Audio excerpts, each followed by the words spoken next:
provided in the last one.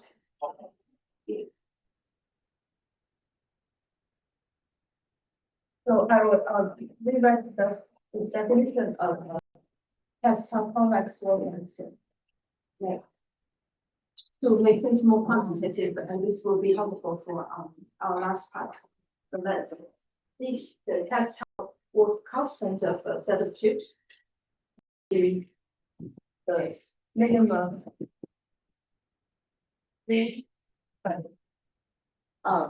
for any convex.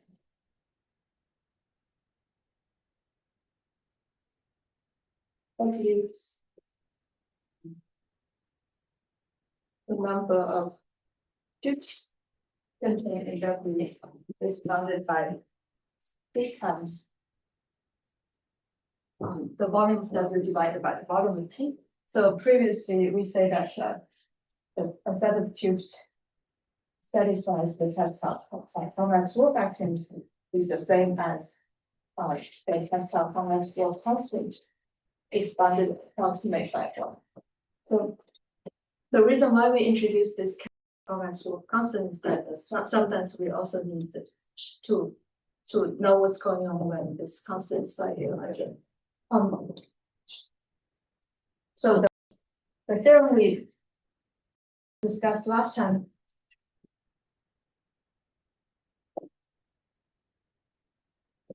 is if this test convex work constant of a set of tubes is bounded previously I said approximate them 1. Now I would say that bounded by delta to the minus eta.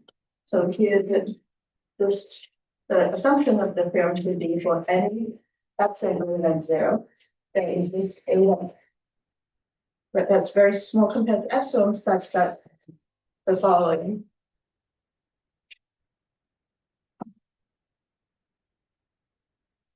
holds for delta sufficiently small.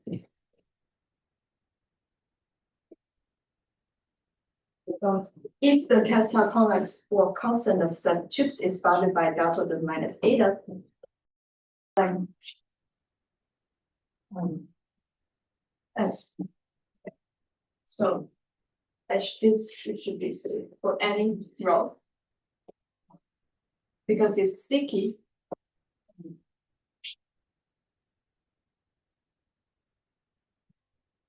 Then the union of tubes has volume greater than delta to epsilon.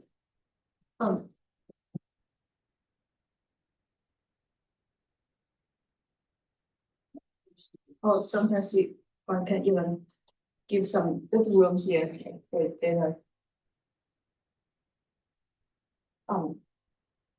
Anyway, let's ignore that. So let's just say for any rho between delta and 1, if the Castel convex or constant of T rho is bounded by delta to minus eta, then the union of tubes has volume greater than epsilon. So the change is that here I just write, I just made it explicit that this last squiggle 1 equal to 1 could be something like delta to minus eta.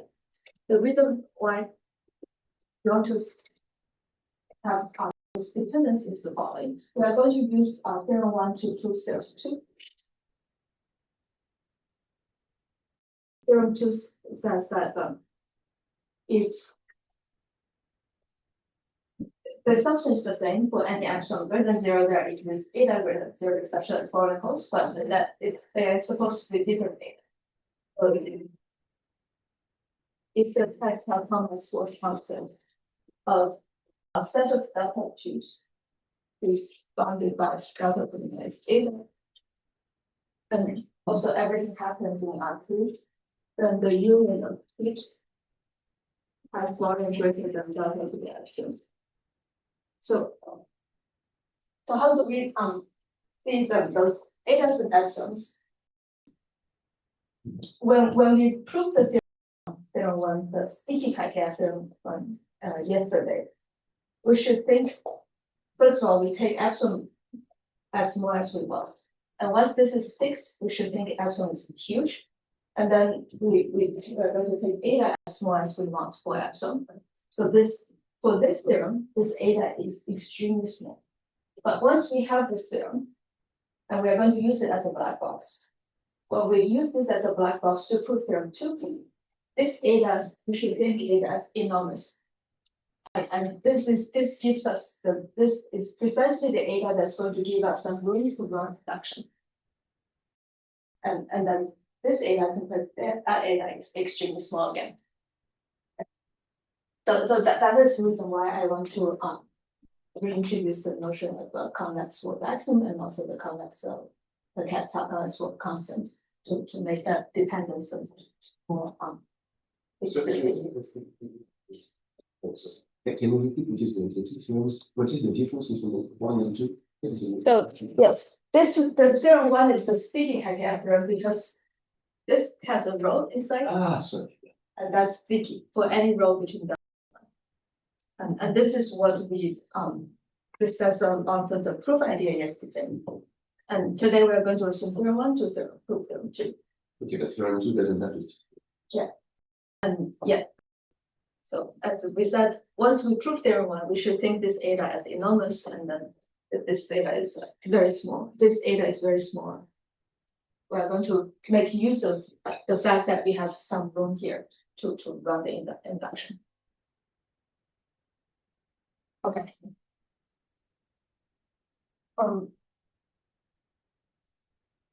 Yes, since we have some time and also we don't have to rediscuss the notations and the definitions, so I'm going to reorganize the proof slightly differently than what I usually do. So what's going on is that we first supposed the set of tubes in here is not sticky, means that there exists some row such that the test have warp constant. The Castle convex warp constant of T row is bigger than Jacques-Louis minus theta. And so since there are different etas, and I'm going to be sloppy again with this constant because otherwise we'll just have to face like 20 epsilon etas. So I will just write this is much greater than 1 to denote that it's bigger than that eta. Then this is in other words, this means that T is not sticky. We are going to show that if a set of tubes is not sticky, then it cannot be the extremal example for the unit of tubes bound or for the bound we want to prove. So the way to do it is suppose it's not sticky, and then we show that we can improve. We could do self-improvement basically. So what does it mean? It is not. Okay. Maybe I should just say that what is the induction hypothesis? The induction hypothesis is very similar. That it might be the smallest number such that the multiplicity of tubes is bounded by the number of tubes to sigma for any set of tubes satisfying the Castle convex warp axioms. So this means it's less so equal than that delta 2 minus eta. So that is the induction hypothesis. Again, we want to show that sigma equals to 0, has to equal to 0. So suppose sigma is not equal to 0, then there should be some extremal set of delta tubes, means that there should be some tubes that such that this is approximately the same. And first of all, such tubes cannot be sticky because otherwise we are done. And since it's not sticky, because here we have some room, So it means that there exists some rho such that the Castle with constant of T rho is much bigger than 1. And we're going to use that to show that, in fact, it cannot be an extremal example. We could improve this thing. That's the idea. How to relate the two theorems and how to use induction. But so the whole point is of the reduction is to explore what does it mean to not be sticky and what kind of gain can we have from that. So now we start with go back to the definition. What does it mean if there exists some rho such that the Castle or constant T rho is much bigger than 1? By definition, this means that there exists a convex set W such that the number of T rho containing W is roughly the Castle with constant of T rho times W over T, which is much greater than the volume of W over the volume of T. Now we can think again. Suppose if there's only one such W and there are not that many T rows in this, so and the T row are not entirely contained in W, so only a small fraction of T row contained in W, then we can just erase that. And so this only becomes dangerous for us if this happens a lot. So in other words, so one could, after removing some of the tubes in such that W, we should think this is a typical behavior in the following sense. So we can assume after pigeonholing,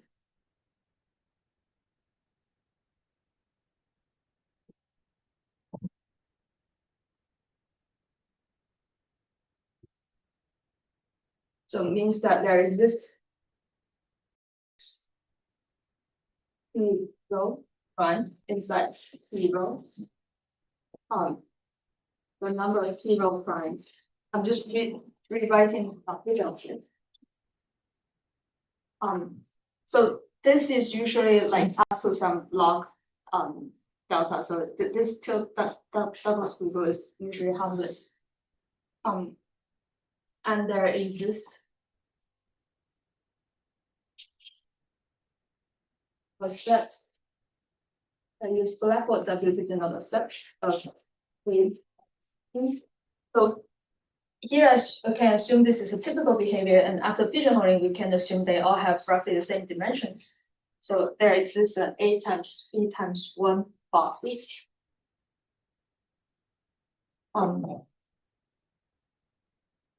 T row prime equals to union of T row prime in W.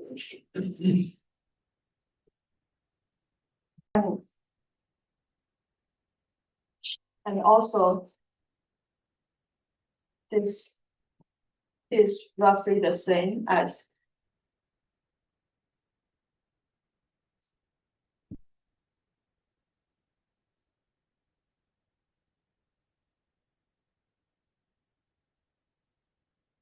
is the W below?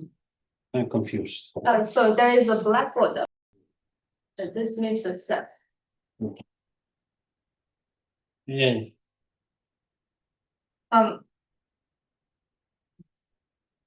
And also we have the Castle constant of W, the set of the collection of W's. I don't know how to write it down. Nice. Is let's approximate that one. Means that I'm just redefining. Means that for any convex set, we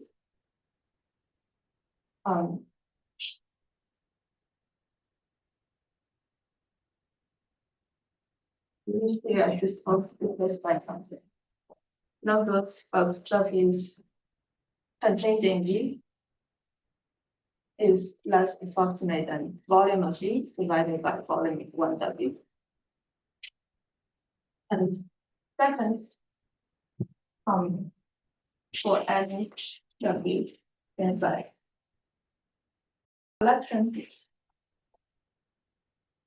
The Grossman constant, even though I haven't defined it, but I'm going to explain it very soon. It's bounded approximate. What this means for any convex set U containing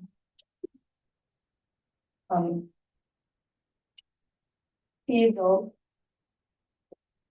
containing U is bounded approximate, and the volume of U divided by the volume of W times the T prime containing W.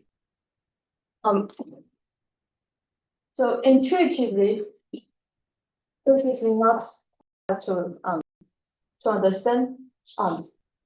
So before, by the definition of this Castile convex Wolf constant of zero is very large, means that there exists some convex set W that attains maximum. So there exists some W that contains a lot of T rows. If there is only one such W and there are a lot of other T rows that are not containing W, then we might as well throw it out and then concentrate on what happens to the rest. So assume that this happens like this kind of W exhausted our T row. So in other words, so this is just, we can find some significant subset, but let's ignore it for now. And also, and there exists a collection of those W that maximizes the number of T rows and the proportion of T rows contained in it. Again, after pigeonholing, we might assume those W's have approximately the same dimensions. Let's assume they are all A times B times 1 boxes, and A and B, they're given to us by the set T row, and we don't have any control. And the T rows are, so usually I would just write ideally I would just write disjoint union, but in reality what happens is that each T row is contained in not two, like constant or some double squiggle many W's. So I'm not writing disjoint union, but one could think intuitively this is as a disjoint union. So T row is decomposed into more or less disjoint union of the T rows containing W, and each W contains about the same number of T row, which is roughly the Castile constant of T row times W0. That's a lot. And because this attains the maximum, it means that any other convex set that's bigger than W, it cannot contain too many W's. Otherwise, this W is not a maximizer, rather the V becomes the maximizer. So this is the reason why the Castile convex Wolf constant of the collection of W is bounded approximate than 1. In other words, this W's itself, the W's themselves satisfies the Castile convex Wolf axiom. And similarly, because those W's are maximizers, any convex set that's contained in W cannot contain more of the fraction that W has. So in the T rows that satisfies the Grossman convex Wolf axiom in W means that any other convex set U containing W contains like the number of T rows is less than the volume of U divided by the volume of W times the total number of T row containing W. So all this, if you just want to think about heuristically, is not that hard to understand. And this is what we call the factoring proposition.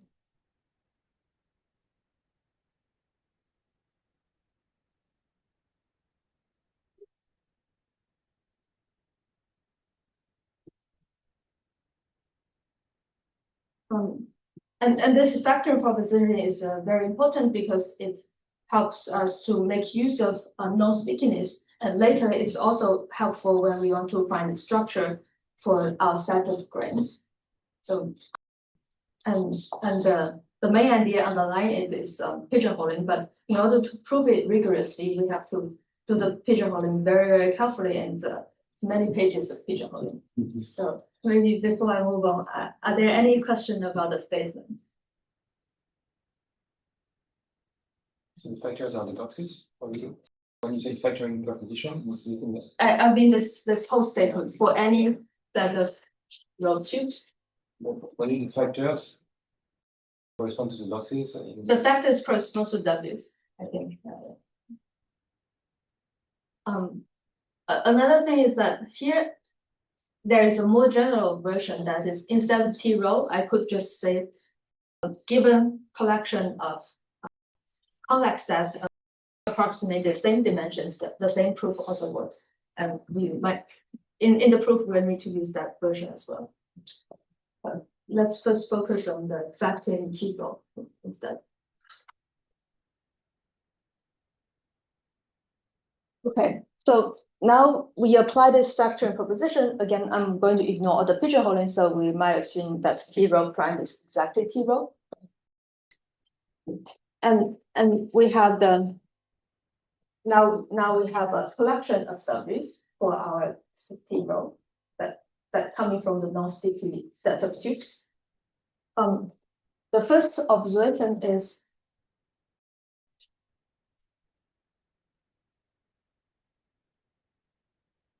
we have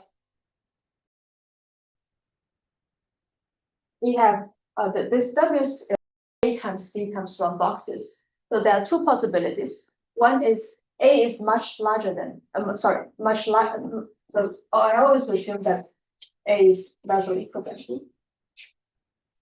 Because it's just the order. And there are two possibilities. One is A is much smaller than B. And the second possibility is when A is approximately the same as B. So if A is much smaller than B, we might think, okay, what's going on previously? We have to understand what happens with the collection, a big collection of tubes. Now we have to face a big collection of some boxes that has different side lenses. It seems to be a much more complicated problem.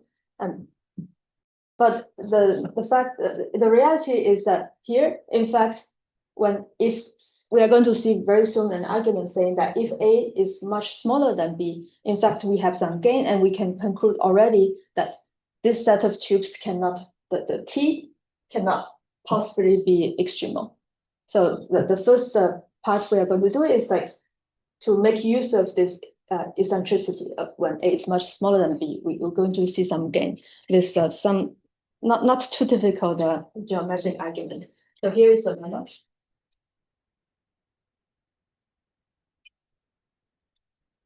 Right. PB is set of A times B times 1 blanks. So usually blanks, and we mean just A is much smaller than B. And suppose we also need to make an additional assumption. Suppose T does not concentrate in slabs. Slabs here, I'm going to say it. Slabs has two big side lengths, so it has 2 sides equals to 1. And for any theta times 1 times 1 slab has the number of lengths containing S is less than theta times the number of lengths in total.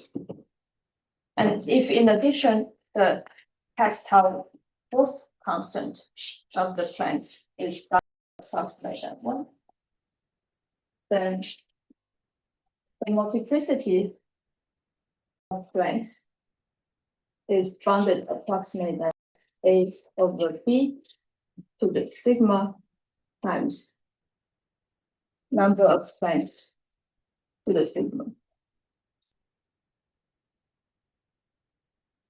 So now let's compare it.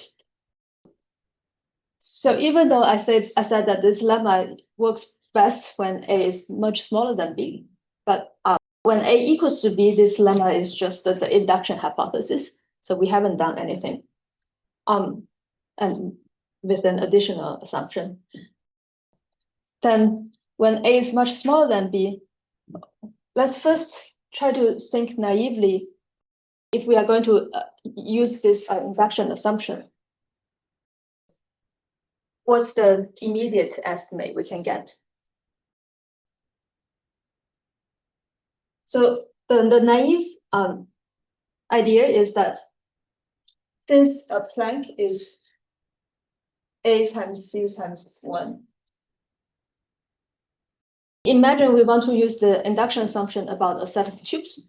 The easiest way is we just treat each Planck as this many parallel tubes, right? So we decompose each Planck as B over A many parallel tubes. In this case, we have a set of tubes that is like B over A times the number of Plancks. And then we apply so this multiplicity is again the number of Plancks through each point. And then we naively found. And then this, we get a very bad one. We get B over A to the sigma number of Plancks to the sigma. So here instead A over B, we get this naive idea give us B over A, which is much worse. So of course we need to use this assumption, and we also need to use the fact that Planck is something in between tubes and slabs.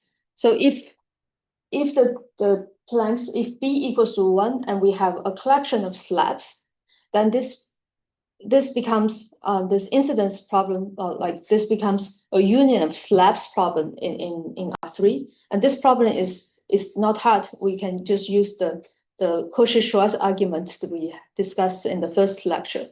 So this problem becomes easy when B equals to 1. The problem becomes the induction assumption when B equals to A. And the whole point of the lemma is that we can somehow interpret that and get some improvement, much better improvement than this naive approach. So the proof idea is each P determines blank.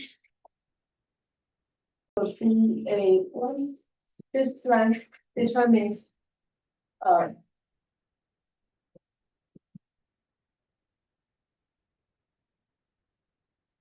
two blank sigma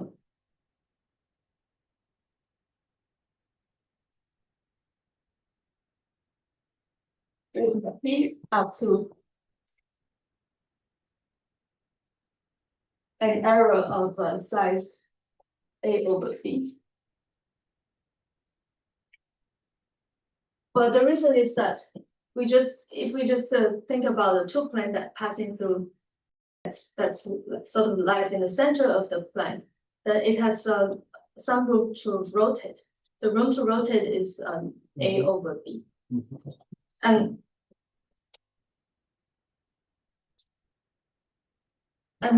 we are going to so we have a collection of planes intersecting. We are going to sort the type of intersections by the angle of the pairs of planes. So for example, at this, suppose we have two planes intersecting at this point, then each plane determines some sigma p, and we are going to sort the type of intersections between two planes according to the angle between their corresponding planes. So suppose again, suppose for typical as this typical is after pigeonholing is every in the unit of length, and for a significant fraction of, so here significant means like maybe log delta, 1 over log delta, then fraction of pairs.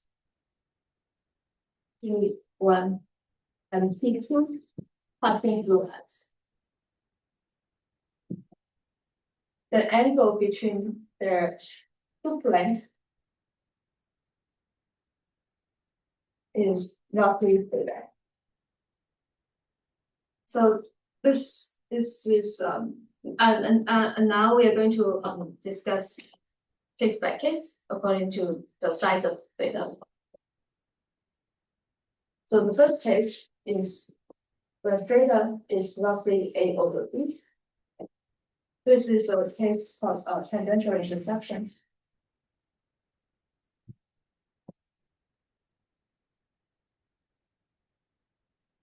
Because theta is the smallest possible up to the error term.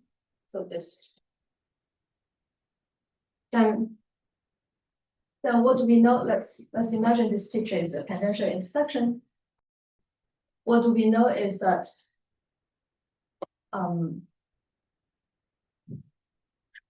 we can decompose the phase into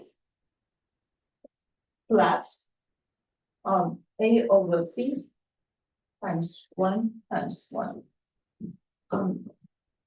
This big slab we call it S.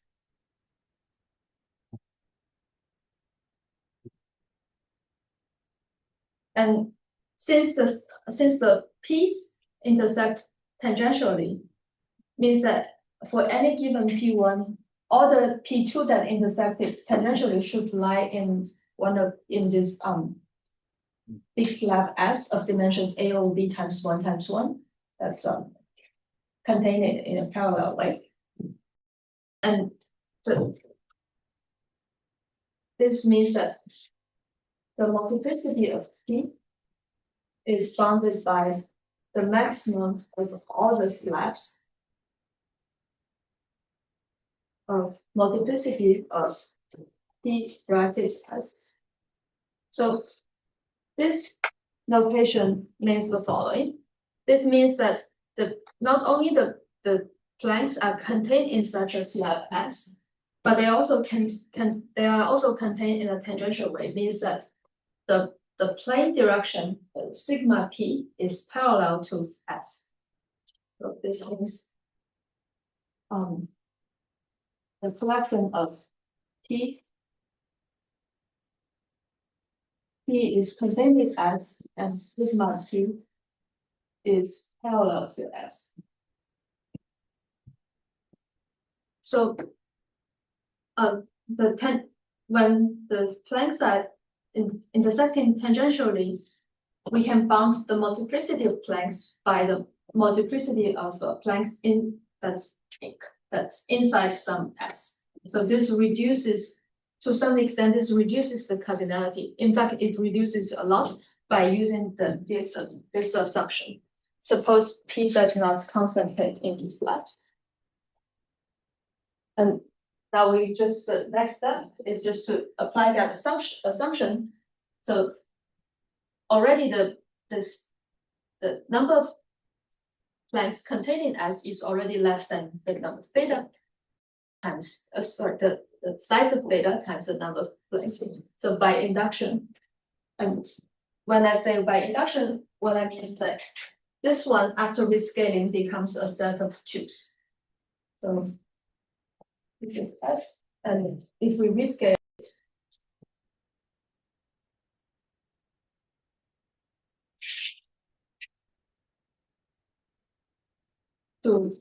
if we scale S to 1 times 1 times 1, then each plank becomes a B tube.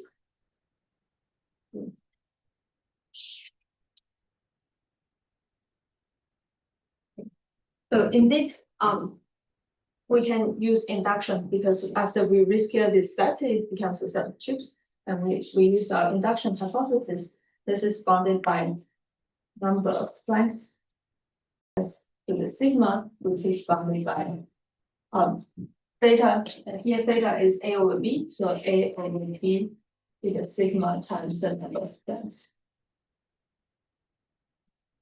So that's the gain when it's tangential intersection.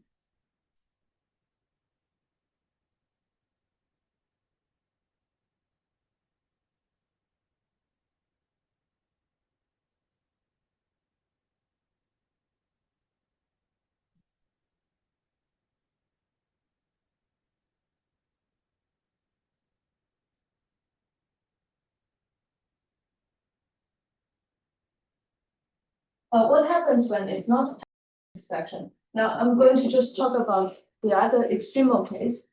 The intermediate case are just the interpolation between these two cases, so I'm not going to talk about it. The other extreme case is when theta is approximate. If one is very transversal.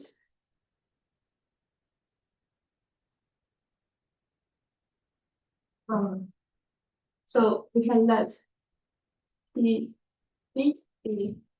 collection of the neighborhood of our plants. Then the key observation is that when theta is approximating the one, then the union of plants becomes a unit of PB. So this implies the reason is that if the planks intersect very transversely, for any point, like for a typical point, there is a plank that has intersected with angle 1, and locally inside a ball of radius b, this becomes an intersection of like transversal slabs, and so this fill out every ball of radius b that's like centered at p. So this theta approximated 1 implies that the union planks is in fact a union of TP. And then all we need to do is to just compare the cardinality of TP. Is roughly nice.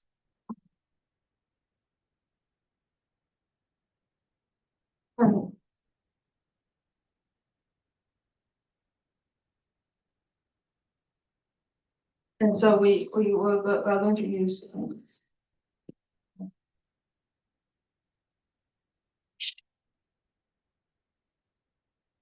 this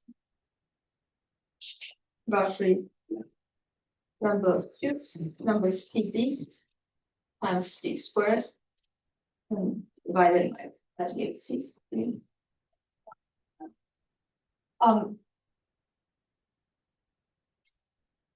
Here I'm going to use another add another line that is assumed Pg is roughly b over a. So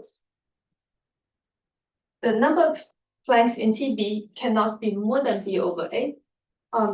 But if the number of planks in TB is much smaller than b over a, it might happen that those set of those B tubes does not satisfy the Castell-Wolf axiom. But this all can be done by choosing some random sampling. So I'm going to ignore those slightly annoying part, which is not complicated. It just involves more calculation.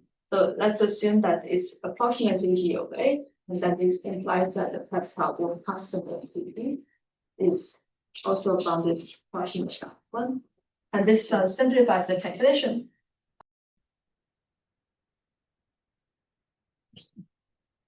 And then this by induction number, this implies the mu TP is less than number of TP to sigma. And this gives us greater approximately over a sigma number flanks 1 minus sigma times AB, and this is equivalent to mu p bounded by a over b sigma number of flanks to p to number of flanks to sigma. So this white line can be fixed by some random sampling, and so it's not that big a line. Okay, so this concludes the case when theta is approximate to 1, and all the intermediate cases are some interpolation between 1 and 2. So I'm going to omit that.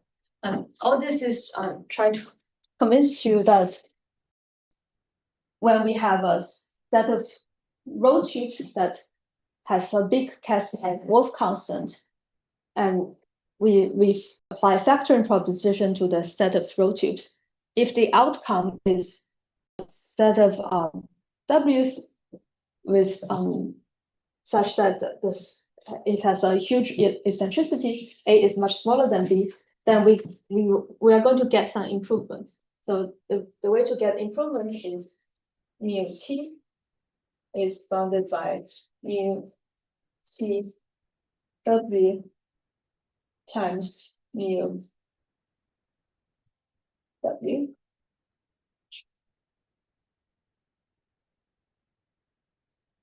So when W is W is A times T times 1. So for this term, since the set of T's satisfy the Castle-Wolf axioms, so is the tubes containing W. So for the first term, we could apply induction. So this is bounded by number of tubes to W, number of tubes containing W to sigma. And the second one, sorry, I confused myself. Both of them you could apply induction because we know that this is approximation, right? So both of them, in principle, you could apply induction. So let's first apply induction to both of them first. Then this, for this W, we are going to apply that, but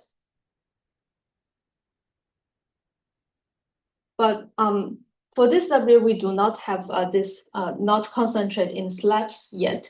So what we get is we can only get this less than number of W's to sigma. So when we don't have this assumption,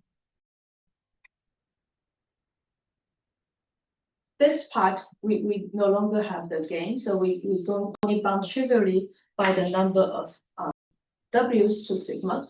And that is what happens to the second term. So if we naively apply induction and also apply the version of this lemma without this assumption, then we just get back to the induction hypothesis. But then the difference is that for the observation, it's since the approximate Wang constant of T rho contained in W is less approximate than 1.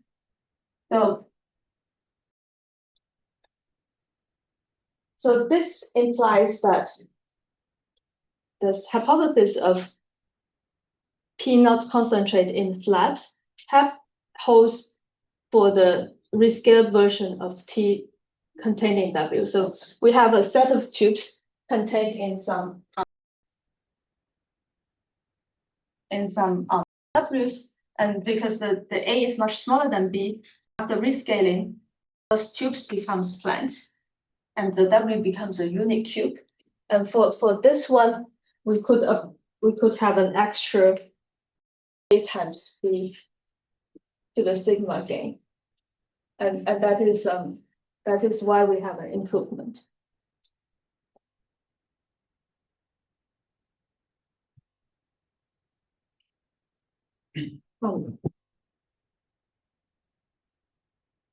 So this improvement come from the fact that the Frostman constant of T rho in W is bounded approximate by 1, and then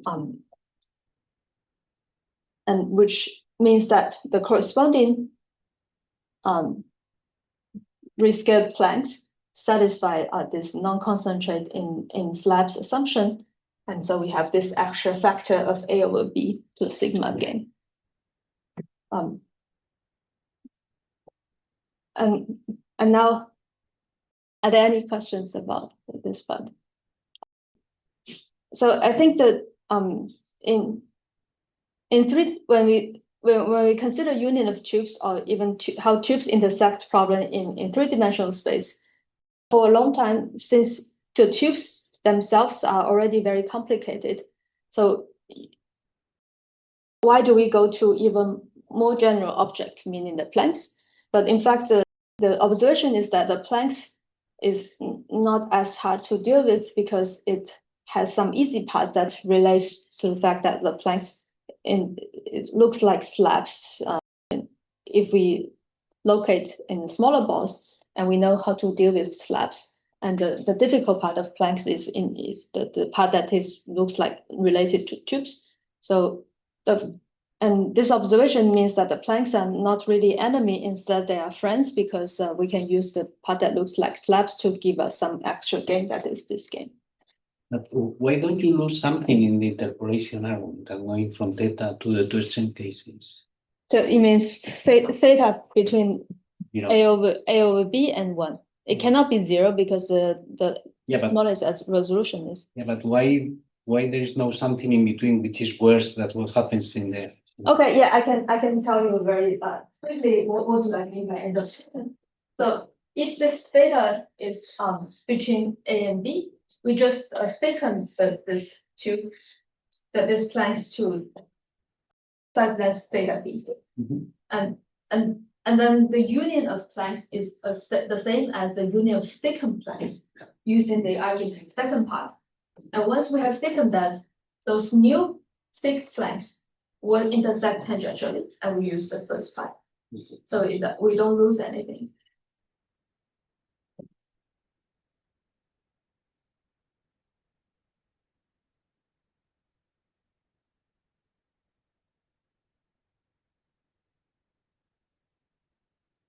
Now, let's go to the case when A is approximate.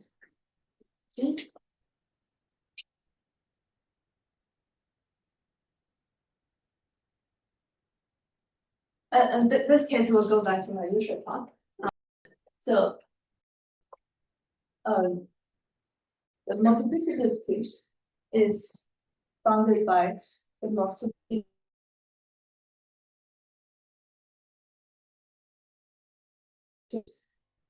in T.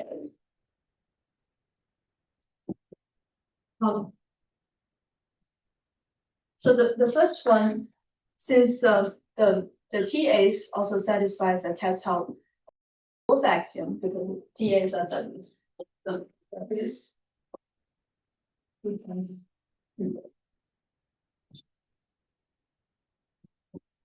and then by induction, this is less than number of cubes, sigma. So we only need to improve this. And we scale and pretend that A equals to 1.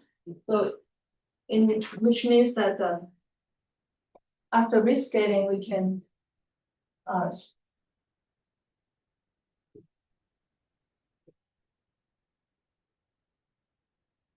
assume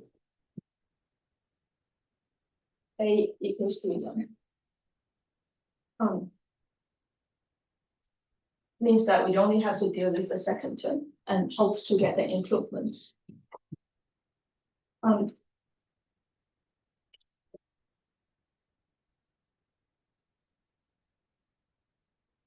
And so now A is approximating that 1, and so that's true. And we also know that the Castel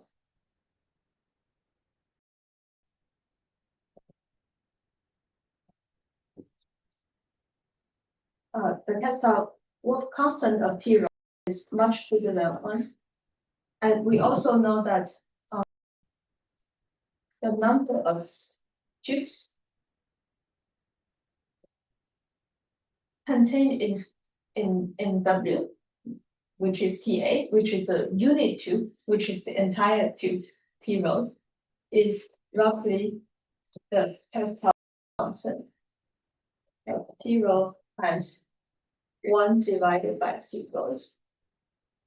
The volume T row just means that it's much bigger than rho to the -2. So all this is to say that we get a lot of row tubes. So usually in a talk, I would just go directly to say that let's assume we get a lot of row tubes, but this is not obvious because we have to go through all these arguments to say that we are in this case. So now, we have a lot of row tubes, and we are going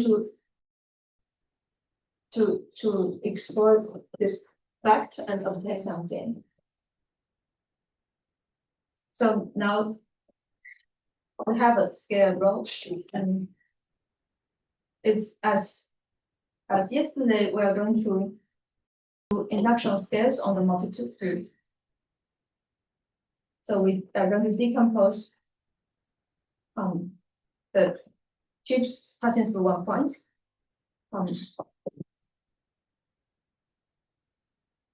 According to their angle, and we regroup them put each pair of tubes. So we put the tubes within a sector of row in the same group. And this is row, and they intersect into a segment of length delta over rho, and we call them G. So we get mu T is approximately mu T contained in P rho times mu a collection of grains. So this is delta times delta over grains.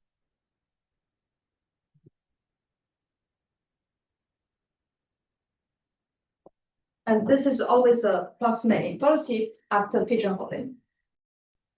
So in the sticky case, what we said is that they have to, by induction, this is bounded by the number of grains to the sigma, and they have to all be approximated number, corresponding number to sigma. But here, in the non-sticky case, first of all, we don't really know how to estimate the multiplicity of grains. There's no guarantee that the grains coming out this way would satisfy the Cass-Howell axioms. But for this term, we can apply induction, where this is bounded by number of tubes containing zero to sigma.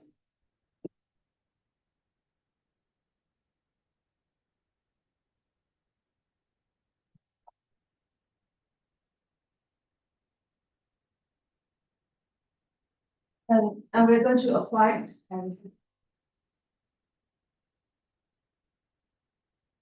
vacuum proposition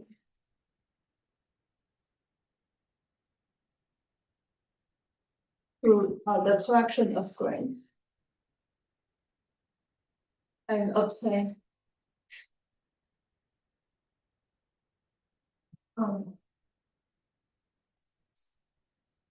let's say that V, because I already used the word vacuum.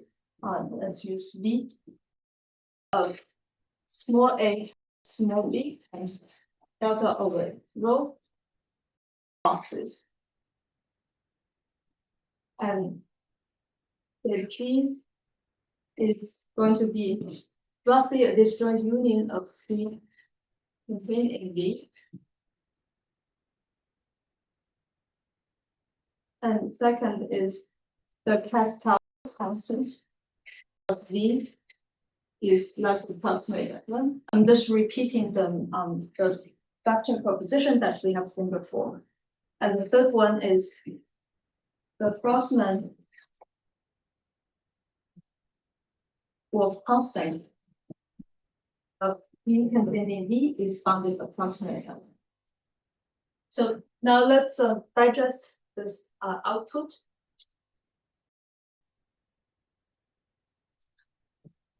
The first case is if A is equals to A roughly B is roughly delta.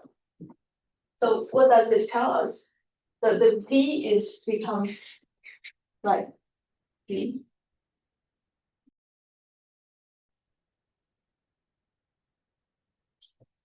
And then we are only interested in the G's that are contained in a ball of radius delta over rho, because all the grains have length at most delta over rho, so all the induction happens inside each individual delta over rho poles. And so here we can apply induction, and we know that the tactile constant of P is bounded approximately 1, and so we can apply induction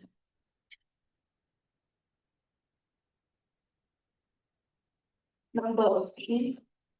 So here this really should be number of G inside each delta over rho bond to the sigma. And this number, because it satisfies the Kastler-Wolff axiom, is less than the delta over rho.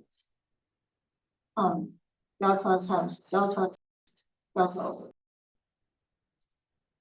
to the sigma, and this is just rho to the minus 2 sigma.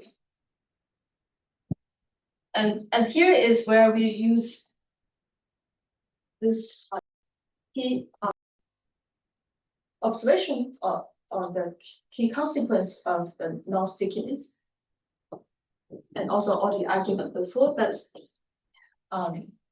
that leads to this conclusion that number of T rho is much bigger than rho to the minus 2. So this is much less than number of T rho to the sigma.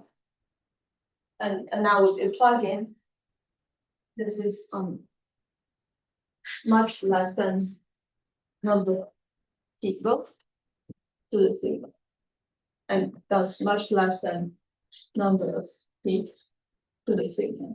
So it cannot possibly be the extreme example.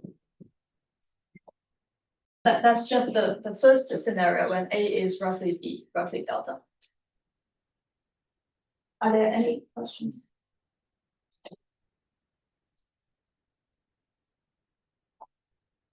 The second scenario is, let's say, if delta is much less than A, less or equal to B, less or equal to delta over rho. Let's first focus on one. Let's say one sub-scenario. That is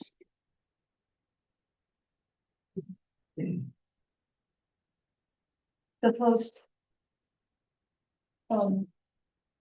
A is roughly B and all much bigger than delta.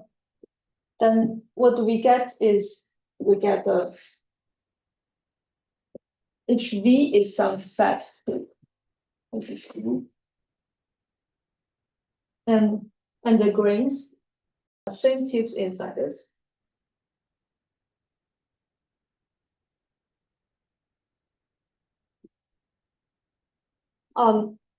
We also know that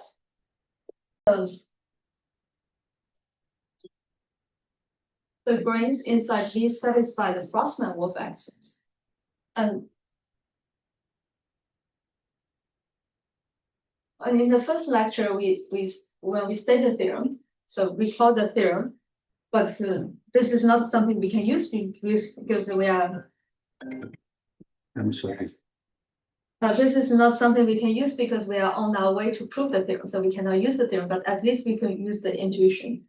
We call that if the Frossman-Wolff axioms of a set of tubes inside E is roughly 1, then the tubes fill out V.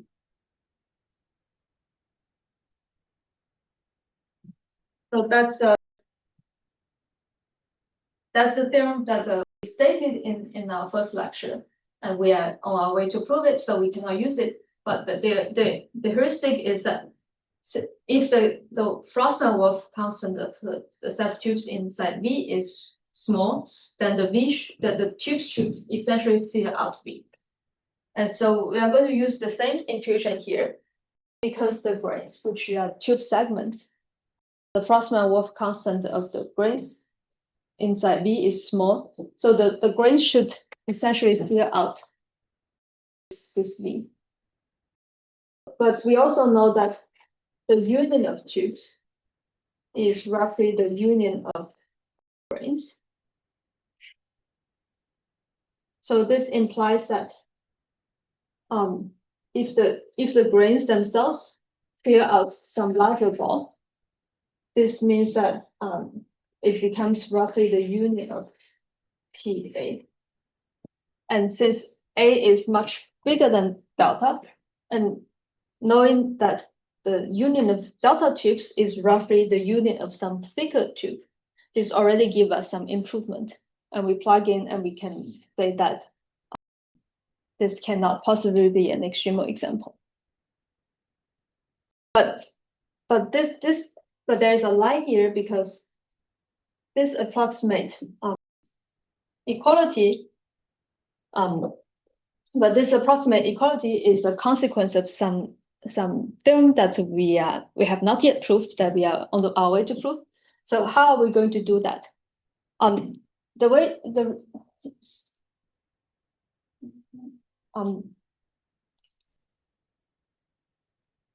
In fact, what we need to do is that we need to somehow induct on both settings.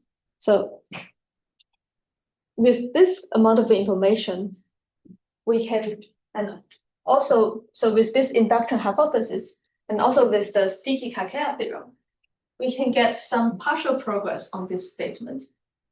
And this partial progress is going to give us some loss here, because it's only partial progress.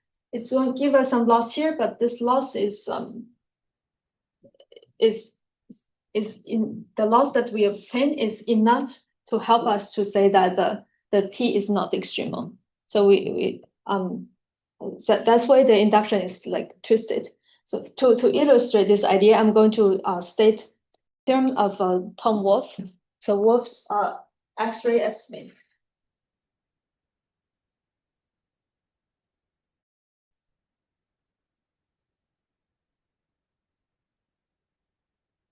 We tell people that such type of argument already exists in the past, and what does this partial progress mean? So Wolf's X-ray estimate says that if a set of tubes consists, so everything happens in R3 of m many delta tubes in every direction. So this is more than Kakea set, then the union of tubes has volume greater than m to the 1/4 delta to the 1/2. So this previously for the Kakea set estimate, m is 1, and then Wolf's Kakea estimate says that the union of tubes has volume greater than delta to the 1/2. Yeah, this X-ray estimate, the observation of Wolf is that if the set of tubes contains more delta tubes in every direction, then we should expect the volume of their union to be larger. This sounds all very natural, but it's not easy to prove in our setting. In Wolf's set, they are all kind of related. So this sounds natural, and then this m to the 1/4 is the gain. Means that if we have more tubes than we expect, then our volume of a union should be larger. And why do we expect more tubes? The reason is that we know already the Frostman-Wolf constant is less than 1, and we also know that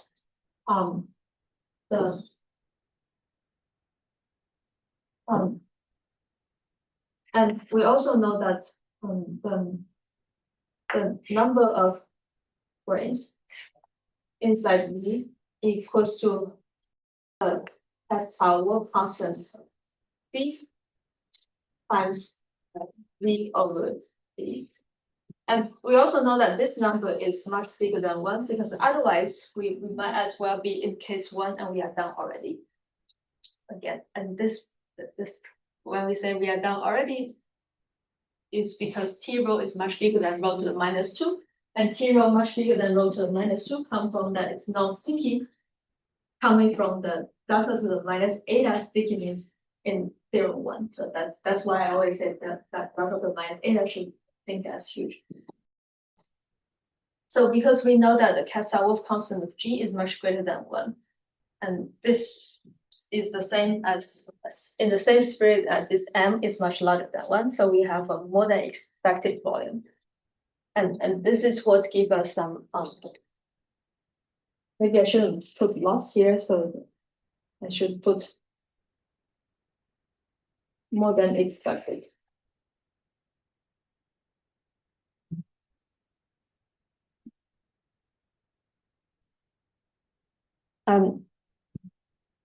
So indeed, in the end, what we need to use is so this V not necessarily fat tube, it could be like a boxes, but as long as the smaller dimension A is much bigger than delta, then we know that the union, so yeah, we know the same thing. The union of tubes is bigger than some factor times the union of TA, and this factor is better than what one expects when the Kassav constant of G is much larger because of the same effect. And then this we can induct TA. And this is how we do the second part. But this one, the proof of this one is not easy. And this is in fact the main lemma 1 in our paper, that the proof of the analog of this X-ray estimate with our induction hypothesis about the tubes uses also the sticky Kakea theorem and also a lot of the factoring proposition, and basically repeating the arguments we have discussed in the first part of today's lecture. So all I want to say that this is not easy but doable, and a lot of the argument that go into this proof we have seen already, but we just need to put it in a different way. Okay, so that's this. In this case, we can use A and apply induction.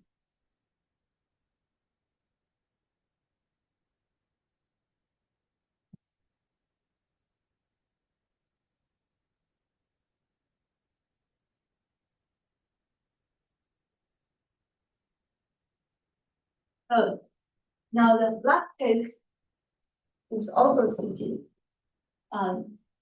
So the last case is when delta is roughly 8, is less than B, much less or equal than delta. So if we want to apply, again, if we want to apply this second case to the last case, then what kind of issue do we run into is that here we do this A is the same as delta, so this is like T is that, so we don't do anything. So we cannot really thicken to a larger ball. But there is some good part, that is the union of grains in V is roughly the same as V. This is by, so is the volume. This is basically by our 2D photobar argument. Because now we are basically two-dimensional lines, and we have a set of tubes contained in it that satisfies the Boltzmann axioms in B. And this is the theorem we proved in our first lecture, that the union of G's in B is roughly the same as B. So now you have the union of tubes previously is roughly the union of planes. And now this becomes roughly the union of these.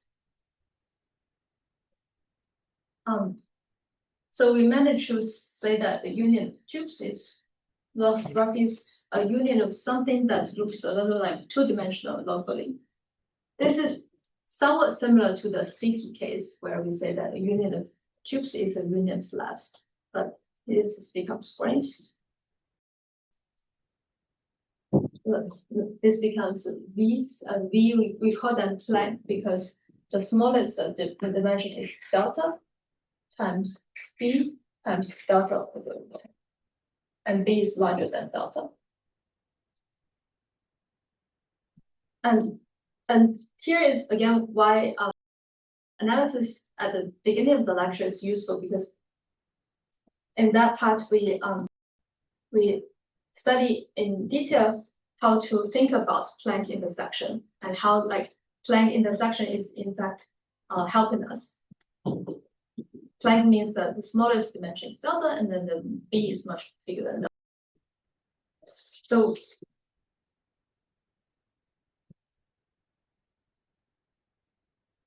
So when we study the Planck intersection in the first part, we decompose the typical intersection into tangential and transversal. So suppose this is a transversal intersection.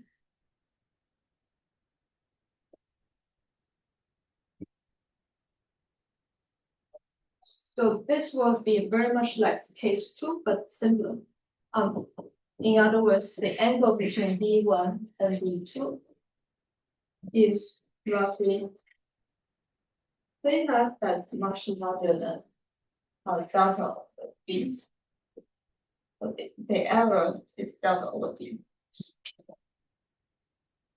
And we know that the union of these intersect B theta and C is, so what it means is that those V's would fill out each ball of radius theta times B.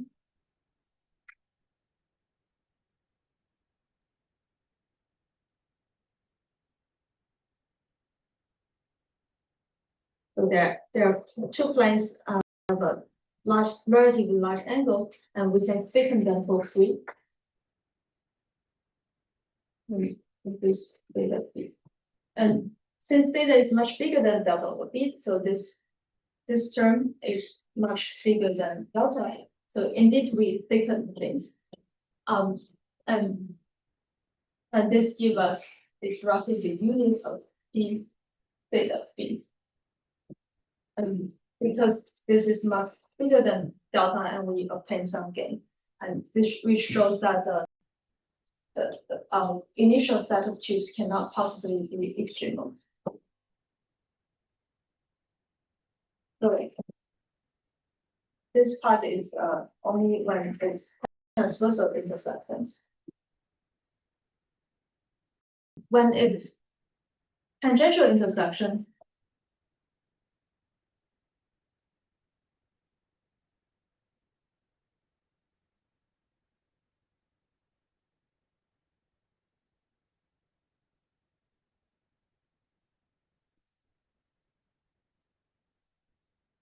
we are doing the same thing. The tangential intersection, now we can sort. We can sort the lines, the V's, according to the slabs. The slabs they lie in. So this is B, then delta. This side is delta over B times the flow. So this line has length delta over.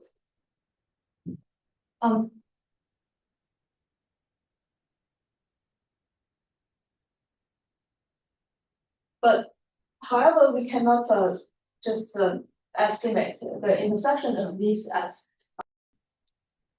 what we did when we only want to understand the multiplicity V's because we do not have our additional assumption that we are not clustered in any we are not clustered in any slabs. So here, this is what we know is that after rescaling, this becomes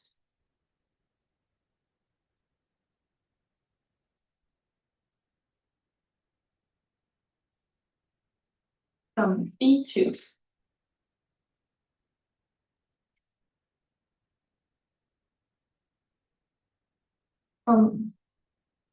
But still, this is not clear whether this is a helpful. So we need to go back to our original picture. So where does V come from? V come from those grains.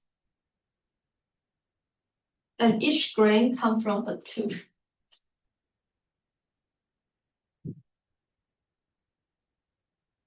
And so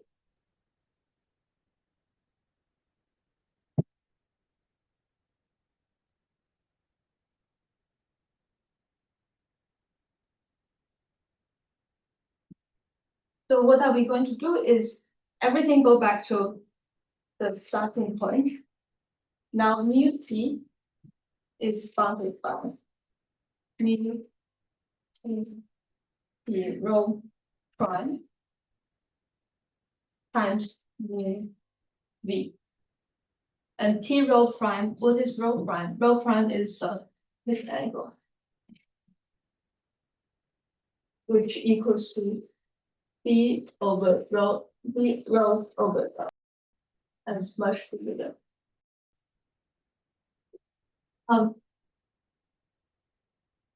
The reason why we have to go back to our initial the object that we initially interested in, which is the multiplicity of tubes, we are going to redecompose it as the multiplicity of tubes inside this rho prime and times the multiplicity of V's. And it's reasonable because the tubes that the delta tubes that passing through V like contained intersecting at some point could have an angle at most rho prime. And so previously we only decompose the intersection according to those grains. Now we can decompose the intersection according to V's. You might ask, it seems that we have gone through a lot and then we obtain a more complicated problem. Why are we doing this? I'm trying to convince you that this V, one should try to view as some new grains that originally it looks like the red segments, but why this V, one should treat it as new grains is that, first of all, the V's, they intersect tangentially. So we only need to care about what happens in this slab, their intersection in the slab. And for what happens in the slab, and then you rescale, those V's become tubes. So it is almost like our new tubes. So that is the reason why we could treat our V in a similar way as before. But okay, we know that we do not get a more complicated problem, but we get an equally complicated problem. Like, where is the gain? The gain comes from the following.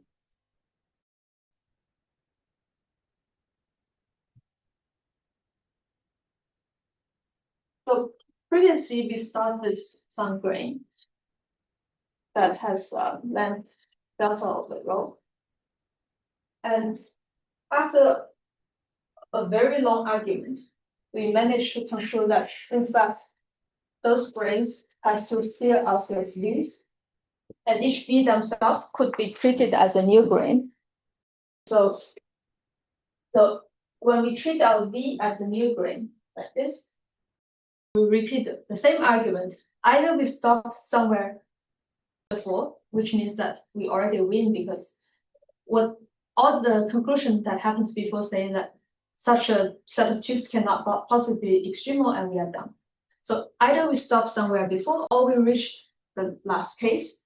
This just means that we keep growing the V, we keep becoming larger.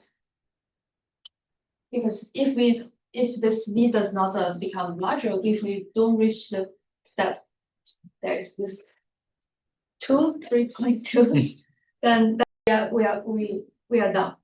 So we only have to deal with this case keep happening. When it kept happening,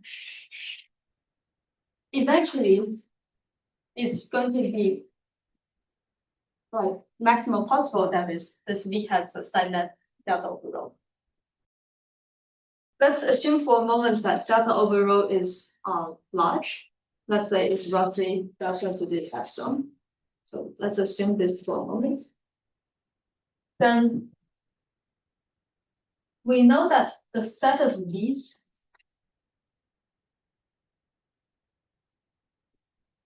has Castle constant about 1.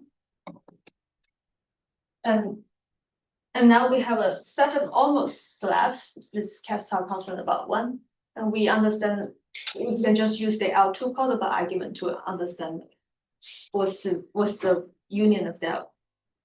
What is the volume of that union? And we also know that the union of tubes is the same as union of fluid. And so this helps us to say why the grains have is long. There are 2 types of argument. The argument that in our original paper says that okay, the grains, it could grow this way. We can also use some kind of codable argument to grow it this way. Means that if we have a grain that looks like that, then we put, if we can find some V that looks like this fat, then we could sacrifice a little bit of width and make it thinner but longer. So, but this is also some kind of L2 argument. But this argument was used in our paper on archive. But then later, Larry Guth found us some simpler reduction, some reduction that's done at the beginning of the whole argument to say that we could assume indeed this delta over rho is long from beginning, so we don't have to grow it to make it longer. So but either argument would work to deal with make the length. And so in the end, if this case keeps happening, then our result is the end result is that we obtain a collection of 2-dimensional objects, and we know how to deal with 2-dimensional objects, and that's why we are done. I guess that's okay.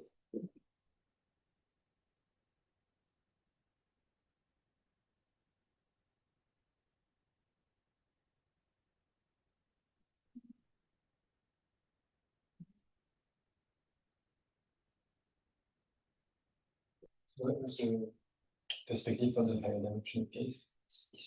Can you tell which part of the proof that's not working higher dimension? So first of all, in higher dimensional case,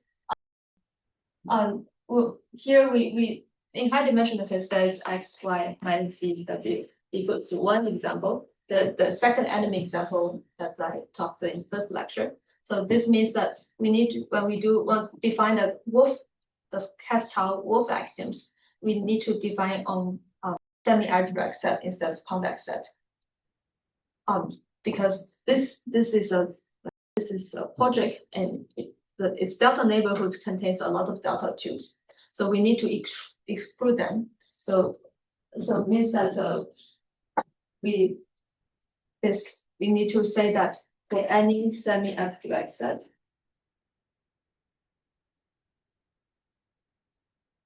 W, the number of tubes in W is less than the volume of W divided by volume T. So we need to change this definition. And where does the proof go wrong with this definition? So already, this definition matters because when we do our key factoring proposition, we're doing the factoring proposition with respect to this definition. It means that those V's And W's that come out of a factoring focus ring, they are now semi-algebraic sets. So they are curved. And now is my question to you, like which part of the proof doesn't work for the curved object? Like if all the V's are curved, like suppose all the V's are quadrant. What? All the V's are quadrant, like a semi-algebraic sets. The part that does not work is following, it's right here. So previously when V's are planks, if they intersect tangentially, we can organize them into slabs. Because for this plank, any plank that intersected tangentially lie in the corresponding slab. But for semi-algebraic set, this fails completely. And we cannot organize them into smaller sets and then do scaling and have some gain. Yeah, so this is one difficulty that we are struggling with in high dimensions. Yeah, so can I ask, I'm confused now. It seems that your explanation suggests that there is, if you could do dimension 4, you could do any dimension 5. Is it correct? I have the impression that your counterexample does not distinguish between high dimensions 4 and higher. Is it correct? I don't know. You don't know?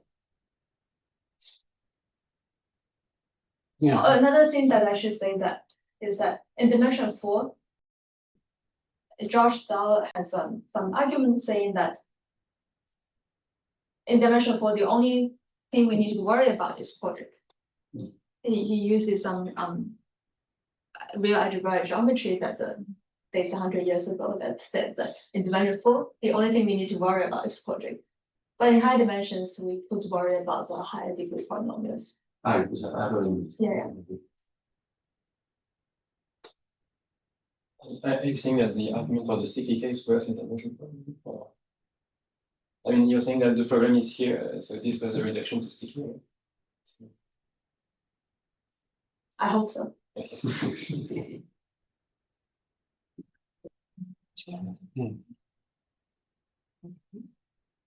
Thank you again for the lecture and for giving us a bit of case. Thank you.